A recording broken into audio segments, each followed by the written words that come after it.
Guys, what's going on? It's Ash here coming at you today in Raid Shadow Legends. A quick news video for you guys. I have an insane shard opening video coming probably tomorrow morning as well. We're almost at 100,000 subscribers. So join the party, guys, and go ahead and subscribe to the channel. Help us get to 100K. Humbled by each and every one of you watching my mediocre content on a daily basis.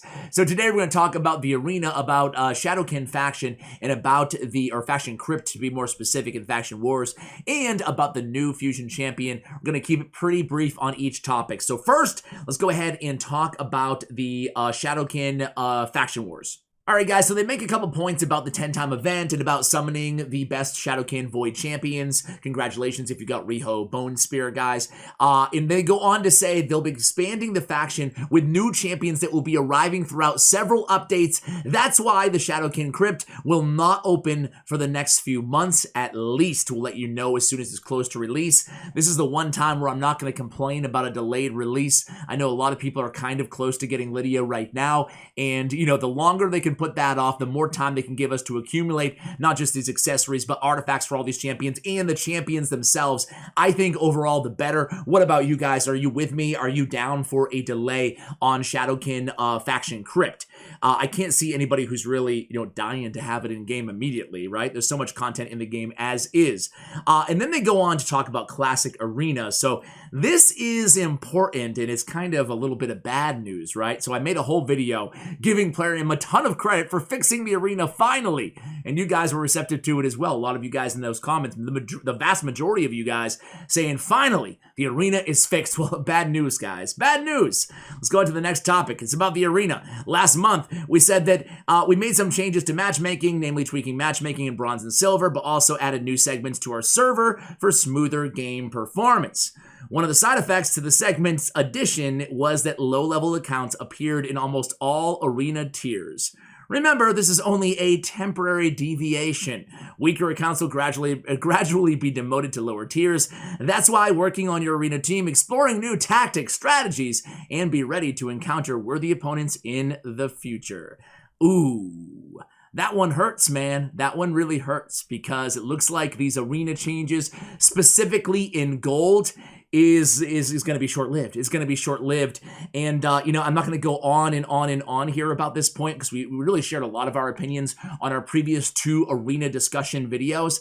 But it looks like this is just going to be what they said, a temporary deviation, and it's not going to be the new norm. So take advantage now while you can of an easier gold 1, 2, 3, and 4 tiers and farm up your Great Hall, farm up those medals. It's unfortunate. I really implore Plarium, if you're watching this video, which I think one or two of you might be, I implore you guys to reconsider making this a, you know, the norm rather than a deviation, because it is our only avenue of farming the Great Hall, which applies to all areas of the game. Let's be real. We talked about it in that video again, which I'll link for you guys if you want to hear more thoughts on the arena.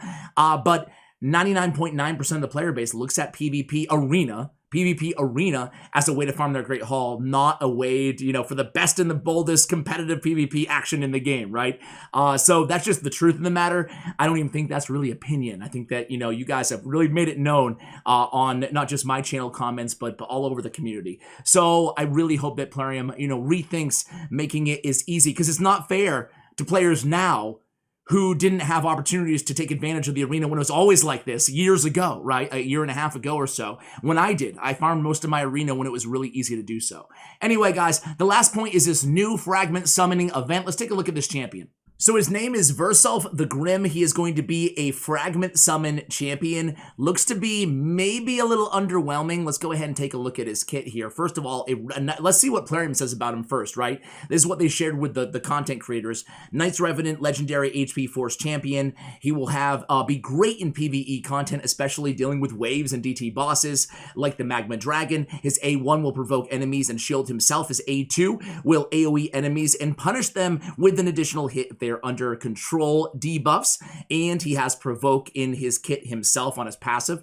On his A3, he helps your team live longer via ally protection and increased defense. His passive brings the possibility to control enemies. When attacked, he has a chance to provoke. Let's just go ahead and take a quick look at his as kit here, guys. So his A1, Stern Admonishing, attacks one enemy, 50% chance to place a provoke for 1 turn. Also places a shield buff on the champion for 2 turns equal to 10% of the max HP. Not a bad A1, good to have that provoke provoke there on the A1 for Magma Dragon.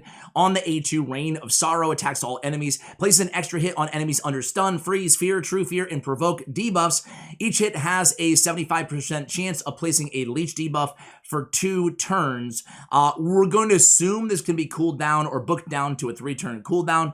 Quality minions to A3. We don't know if it can be booked down to 3 or 4 turns. Places an increased defense buff on all allies, an ally protect buff on all allies except this champion for 2 turns. If this is on a 3-turn cooldown, it's a really solid support ability. And then his passive is, again, when hit, 20% chance of placing a provoke debuff on the attacker for 1 turn. Occurs once per hit. We don't know if that can be booked up beyond 20%. If so, that's going to be more valuable, obviously. You know what? I actually watched a YouTube video by a content creator. I'm a big fan of this guy, MTG Jedi. Check out his YouTube channel. And he went on to say in his video, and I agree with him completely, it's actually kind of the first thing that I thought of is Faction Wars, right? This champion's not trash. A lot of people calling this champion trash. It's not a great champion. It's kind of in the Vergumcar category of a little bit niche.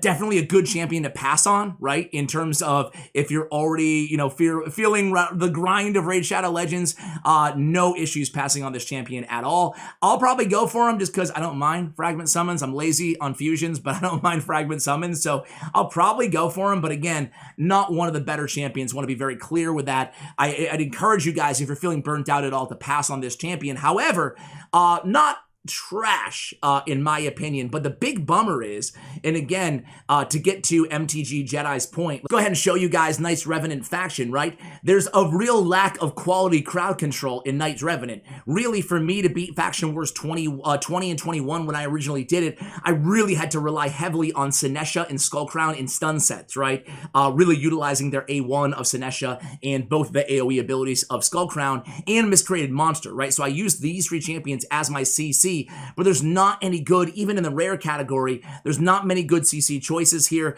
Only really Solus, I guess, you know, and I didn't have him at the time that I contended with Faction Wars 20 and 21. So it's really a shame. We'll say all that to say this. It's a shame that there's not a more consistent AoE provoke in that kit, right? We have Bergoth, who has a 60% chance at landing a provoke, which is really one of the best chances we have on a 4-turn cooldown at that. So it's a shame that this champion doesn't have a more consistent provoke in his kit. That way he can really help us to get through those waves of Valkyries in Faction Wars. So guys, are you going to be fusing this champion? Let me know in the comments below. Let me know how you feel about the arena. Am I overreacting? I'm kind of bummed out.